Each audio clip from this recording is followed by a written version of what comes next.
Thanks, Amanda. Okay. Loretta will be speaking about how faith communities can support families living with dementia. You can go ahead, Loretta. Thank you. Yeah, thank you. So I'm going to add to what both Anne and Ellen said. And the reason you're not listening to my pre-recorded message is because it was right smack in the middle of COVID and very much focused on COVID. So I've switched it up a bit to make it a bit more current and to include some other things. So as this day was approaching, I was thinking about what as a faith community is our starting point for thinking about people who are in or starting into the dementia journey and their caregivers. And I thought about in Jesus' day, any kind of physical disfigurement, leprosy, for example, or mental challenges, being possessed by demons, for example, robbed people of their true self and therefore their image of God or the divine image. So people were barred from entering the temple because they were no longer a perfect offering. They were no longer seen as being perfect in the sight of God. So no longer fully formed in the divine image, which limited their direct access to the presence of God. This is back in Jesus' day. However, this continued well into the 20th century and even to this day. For example, men with physical disabilities could not apply for the priesthood or to be even a Lutheran pastor. That was, up until maybe the 1970s, it was just part of church law that you had to be physically intact. People with moderate to severe cognitive impairments were not allowed to receive communion. I don't know if any of you have a history of this or remember this. And they were not allowed to serve during communion. You might remember the days when girls and women were also barred from serving, and many still may be in some Christian denominations today. So barring people from the church community is not unusual in Christian history.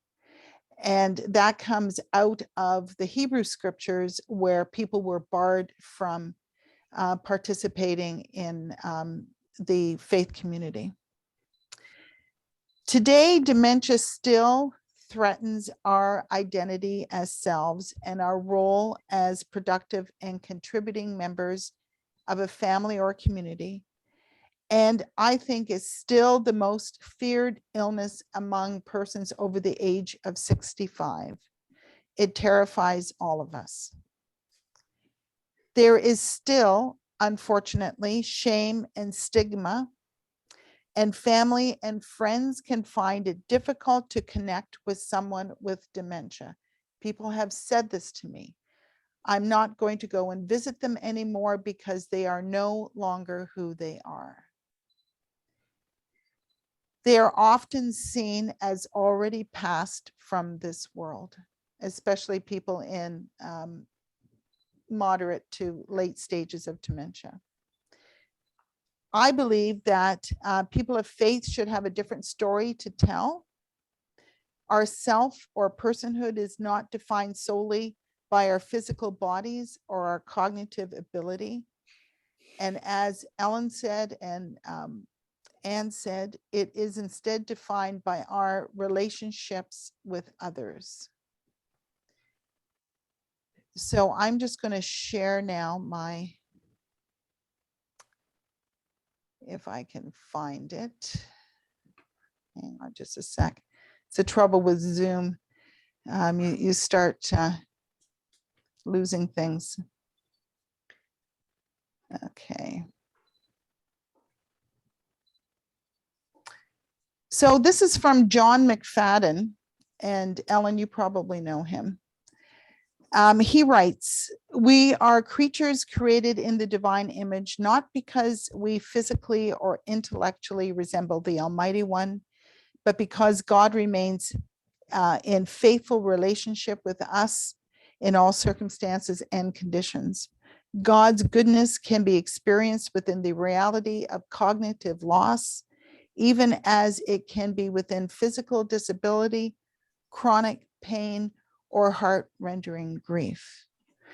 And so McFadden is the memory care chaplain at the Appleton Healthcare Center and has written many, many, many books, which you can find online or go to the his site or the Appleton Healthcare Center site. We often hear it said, we often hear it said that she or he really doesn't get anything out of it anymore.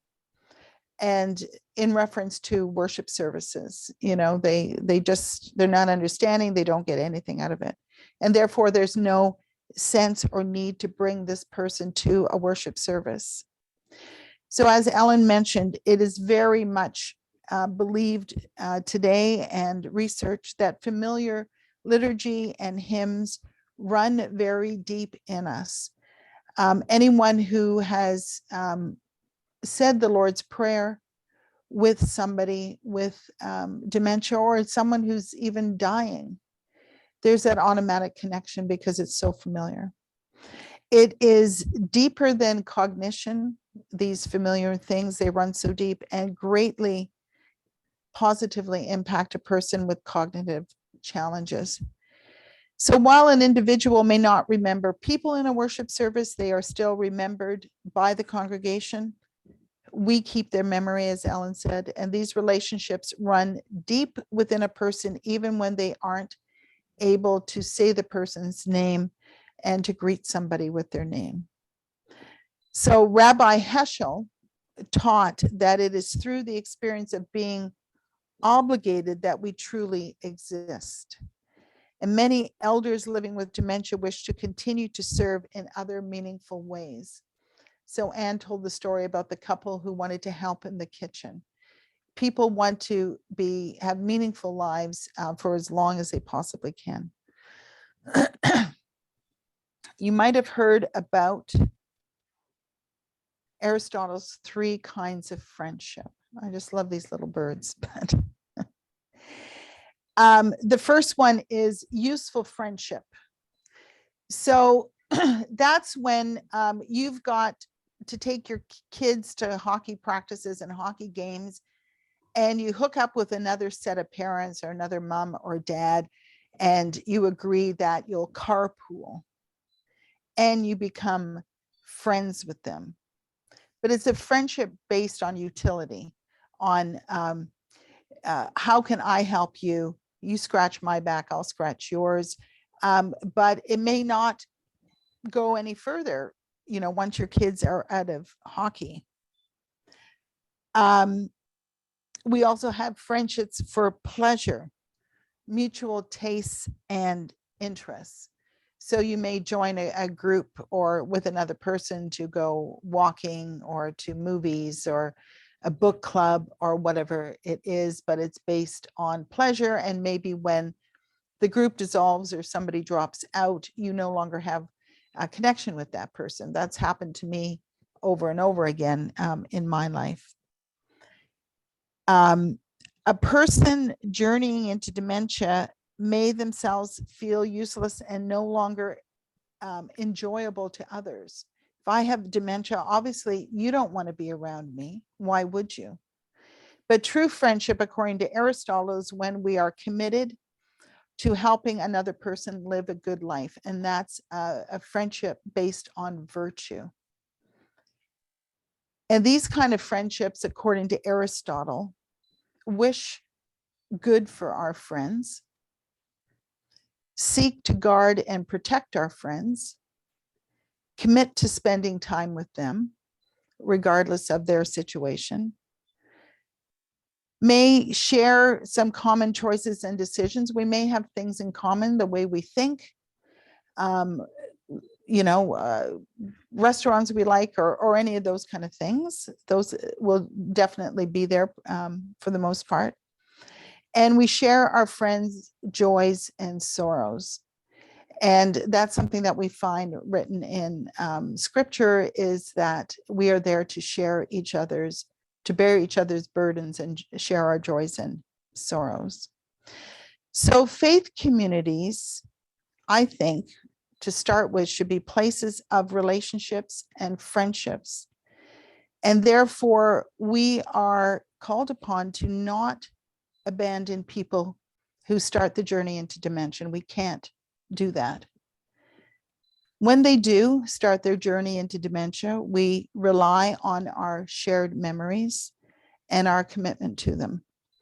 Often we react by trying to, as Ellen and Anne said, pull them back from their memory loss instead of accepting where they're at.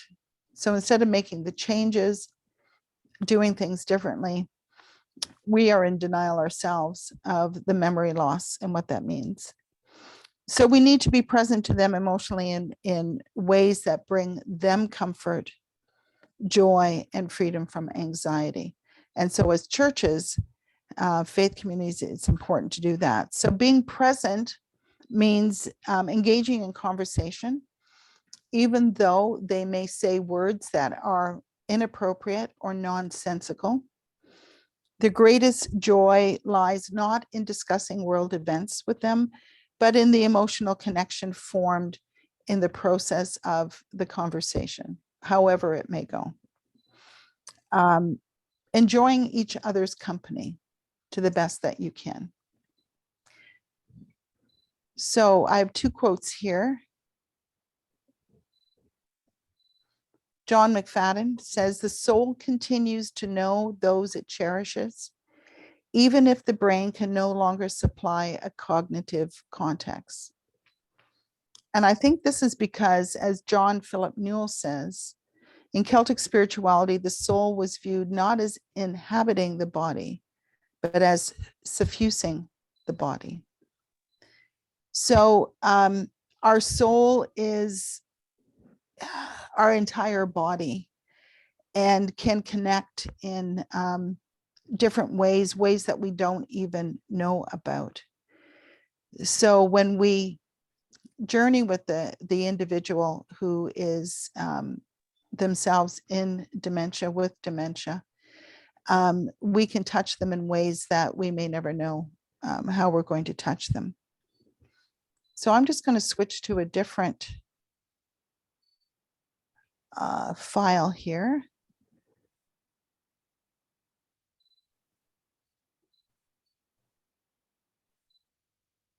I love it when technology works. So these are some things I put together from my resources. And I'm starting to call things, churches now, age-friendly communities. So it's not just accessible, but it's friendly to all people.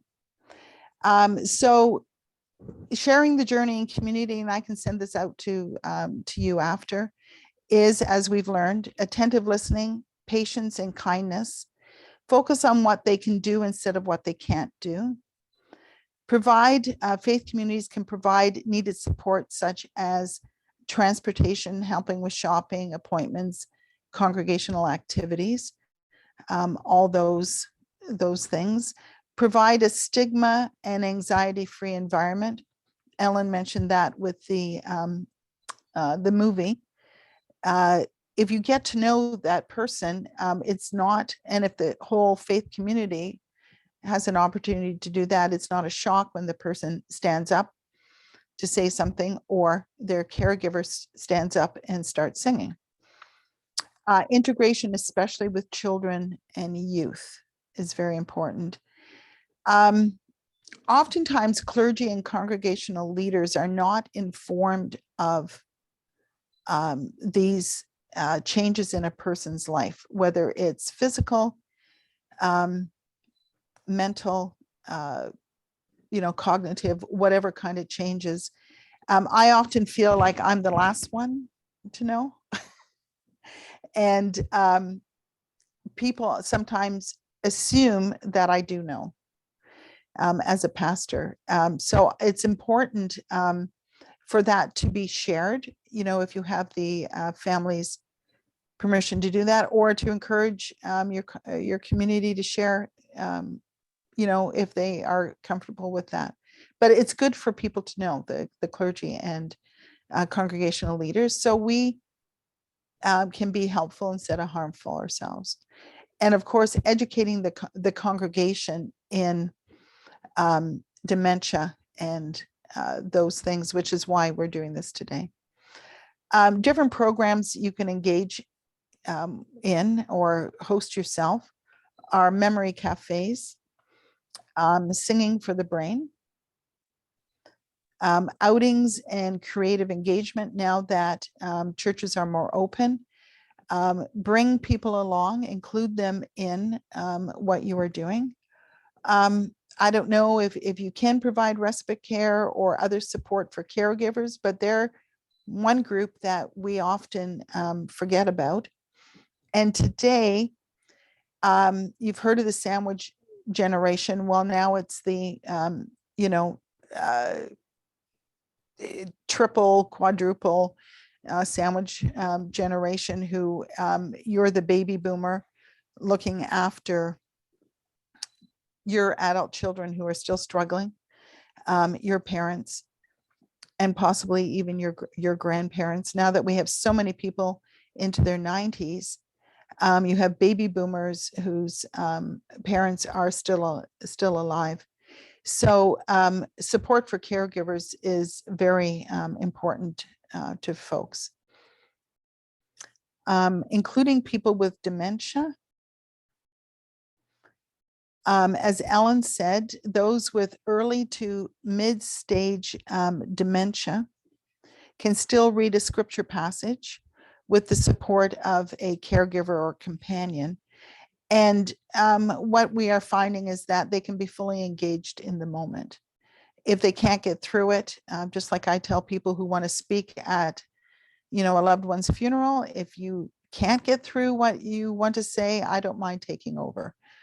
So there's always someone to be there, right by their elbow. Oftentimes in long-term care, services are designed around people with dementia. We can do that too in our congregations, I think. So text prayers and hymns that are familiar, liturgies. People who are musical may still be able to play their favorite hymn. So you might get someone who is starting or into their dementia journey who could still play a hymn on the piano. And what this does is remind us that we are not in control of the service, but that God is. And perhaps, God is touching that person or speaking through that person in ways that we can't comprehend. Members with dementia can be still incorporated into the mission and service activities of the congregation. We've talked about that. Our language, I'm learning about this. Don't call them shut-ins or even homebound, because that makes them an object of pity instead of members of a faith community who have stories to tell and gifts to share.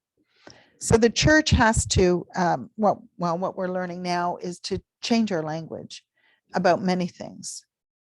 We've been learning that over the last decade. So we need new language for folks who, are in this position. They can still participate in worship, fellowship, Bible study, prayer groups, etc. I had someone who's brought her 95-year-old father to one of our Bible studies, and it was probably one of the best times we ever had, because they just contribute differently. I tend to be very serious when it comes to stuff, and to have someone in who can make you laugh is is really quite good. And let me just see if I can move this down. So some practical things to do. I think we should always be caring for our faith communities, not just people with dementia or any disability, but to care for everyone. And that way people are just part of the crowd, right? You're one of the people we care for, just like we care for this person over here. Writing notes and short letters. I often do that. I send cards. I went out and bought a box of cards that has a tree on the front, and the leaves on the tree are all little hearts, and it's pretty envelope and stuff. And so I send these notes to people.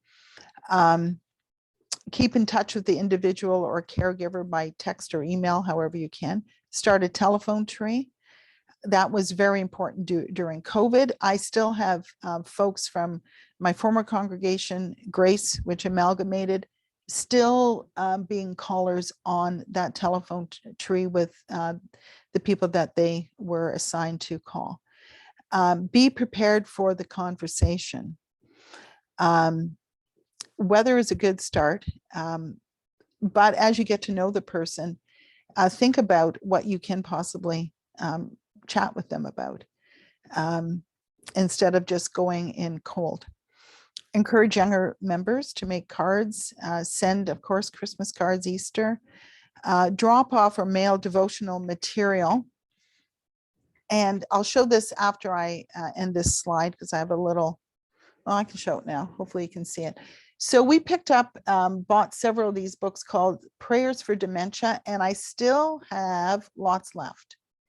And it's just a little book. It's for those with dementia and their caregivers. And we can get these out to any congregation who would like them. And you can hand them out to caregivers or people who do visits with, to members of your congregation who are journeying in dementia. So let me know if you would like some of these. I can give you some. Record and send videos of rituals from your worship services. So if a person can't get out and you're having confirmation, or you're lighting the Advent wreath, or whatever you're doing, even just record those on your phone and send them to them or to their caregiver or family member. Research and compile a list of services in your city and neighborhood. This takes a bit of work, but it's worth it, because I don't know about you, but I get asked often for resources. Visit, perhaps with some baking now that COVID is over, or dinner or something, especially if you have a caregiver who's there 24/7. Large print bulletins, well-lit spaces, assistive devices. If you are retrofitting a room or your church space, keep in mind how it will be age-friendly for people. The more twists and turns and stairs you have, the more confusing it is, not just for people with dementia, but for anyone. And most of our older churches have that problem.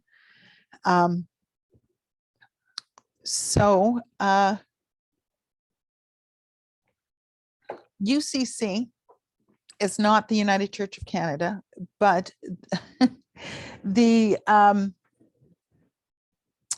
United Church of Christ in the US. They have a digital download called Age-Friendly Congregations. United Church of Christ. It costs me $6 US for the download, and they have some good stuff in there. Check out Hamilton Council on Aging, our website, Hamilton Aging and Community, this little booklet, Prayers for Dementia, and this article by John McFadden. Any of his books will be very important. You can also think about forming an age-friendly group or committee in your congregation So I was doing a lot of this stuff with Grace, and then Grace closed, and here we are at Trinity.